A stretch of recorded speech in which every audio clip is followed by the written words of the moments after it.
à frente OAB, STF, PT e o golpe da cláusula pétrea. Ou a marcha dos idiotas. Ou ainda, negar que exista doação de empresas nos Estados Unidos é coisa de pilantras. Ou a República dos Cinco. Pois é. Como já escrevi aqui, se a essência das coisas coincidisse com a sua aparência, os idiotas seriam os cientistas, e os cientistas, os idiotas. Acompanhei atentamente o voto do ministro Luiz Fux, do STF, e não consegui achar em que ponto o doutor demonstra que o financiamento privado de campanha, a doação de empresas, viola cláusulas pétreas da Constituição. Quais cláusulas?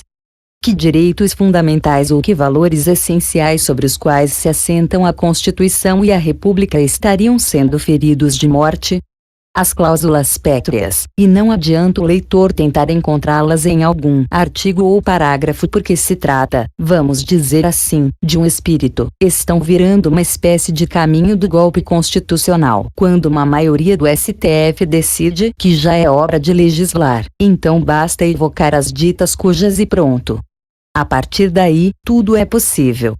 Se, amanhã, algum amigo do Dr. Luiz Roberto Barroso cismar que o direito à propriedade fere a dignidade humana, jogo se foram todas as garantias, porque ninguém mais será dono de nada. E olhem que não estou brincando, não. O artigo 5º garante o direito à propriedade no caput no inciso 22, mas o 23 diz que a propriedade atenderá à sua função social. Como a função social é, convenham, matéria um tanto controversa, porque depende do que cada um entende por isso, abre-se o caminho, como se tem visto por aí, para decisões judiciais as mais exóticas. O MST e um empresário do setor rural certamente não pensam a mesma coisa a respeito. Sim. A função social da propriedade é cláusula pétrea, tá, pessoal? Não se pode fazer uma emenda suprimindo esse inciso. Pilantragem retórica. Fux e outros estão tentando meter goela abaixo do Congresso o financiamento público de campanha, que interessa principalmente ao PT, sob o argumento de que o financiamento privado agride cláusulas pétreas. Como não se pode fazer emendas suprimindo-as ou alterando-as, então os parlamentares estariam obrigados a aprovar o financiamento público. A indignação dos 4 ministros que já votaram, como se o Brasil fosse o único país a contar com financiamento privado em campanhas eleitorais, ou expõe a própria ignorância, ou se aproveita da ignorância alheia, talvez as duas coisas. Como evidenciou Daniel Jolim em reportagem na Veja.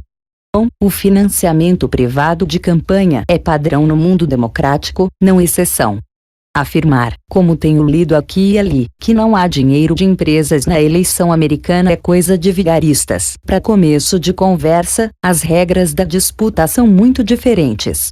Não há jequice cartorial do horário eleitoral gratuito, que nós pagamos, por lá.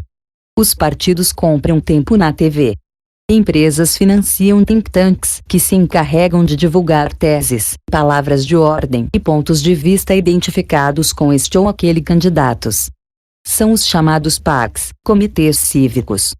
Em 2010, a Suprema Corte do país decidiu que os super PACs, lobbies organizados, podem arrecadar quanto lhes der na telha, também de empresas, para defender seus pontos de vista.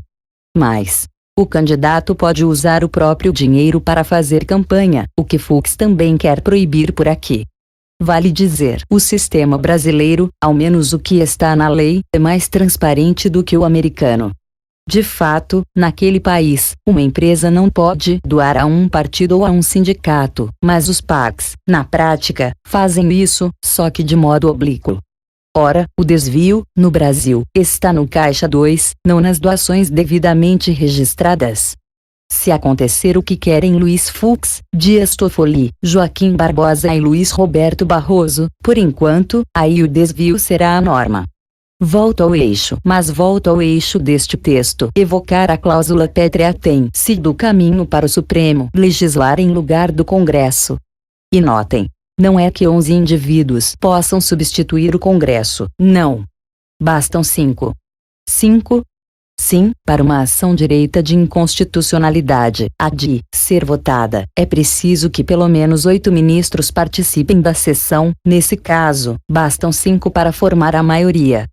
Se vocês recorreram ao arquivo, encontrarão as muitas vezes em que apontei que o STF estava indo além das suas sandálias, e as suas sandálias são a Constituição. No dia 26 de abril de 2012, escrevi aqui um post, que está no livro O País dos Petralhas II, página 313, em que alertava justamente para essa hipertrofia do judiciário. Por mais que se queira dar nó no verbo, o fato é que o STF tomou decisões sobre cotas raciais, casamento gay, marcha da maconha e aborto de anencéfalos, ou contra a letra explícita da Constituição ou contra a letra explícita da lei. Os tontos acharam, então, que critiquei o tribunal porque me oporia ao casamento de homossexuais. Não me oponho. Mas a Constituição existe e diz que união estável se dá entre homem e mulher. É preciso mudar a carta, e quem faz isso é o Congresso. O Código Penal prevê as duas possibilidades para o aborto legal. Quem entende introduzir uma terceira é o Congresso. O Código dispõe também sobre a apologia do crime, e consumir droga ilícita é crime. Para que deixe de sê-lo, é preciso votar uma lei no Congresso. O mesmo se diga sobre as cotas. Nesse caso, então, o malabarismo retórico é espantoso. É claro que elas ferem o fundamento da igualdade perante a lei, cláusula pétrea. Mas aí os doutores consideraram que se trata de uma igualdade formal que não realiza a igualdade material. E vejam que fabuloso! Violaram uma cláusula pétrea e as consideraram constitucionais em nome da verdadeira igualdade, entenderam? Assim, quando lhes dá na vinheta, em nome da cláusula pétrea, eles quebram a cláusula pétrea. Escrevi textos aqui contra essas decisões todas e deixo claro, exceção feita ao caso do aborto de anencéfalos, incomodava-me menos o mérito do que a clara violação do que está escrito. Incomodava-me menos o que estava sendo decidido do que o fato de o tribunal estar tomando o lugar do parlamento. Adverti aqui, quase solitariamente, que os bem-intencionados estavam botando uma corda à volta do pescoço.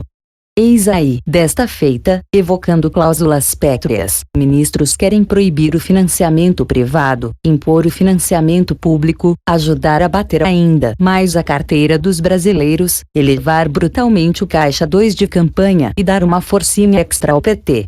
Usurparam uma vez a prerrogativa do Congresso, foram aplaudidos. Usurparam uma segunda. Foram aplaudidos. Usurparam uma terceira. Foram aplaudidos. Usurparam uma quarta.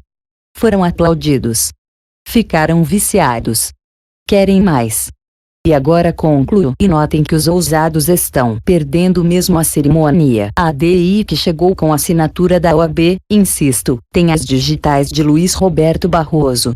É ele o autor intelectual da causa de que se tornou um dos juízes. Isso fere a cláusula pétrea da ética e do bom senso. Se os parlamentares não reagirem, seu destino será apenas mendigar um dinheiro do executivo, de vez em quando, aparecer nas páginas policiais, acusados de caixa 2 por Reinaldo Azevedo.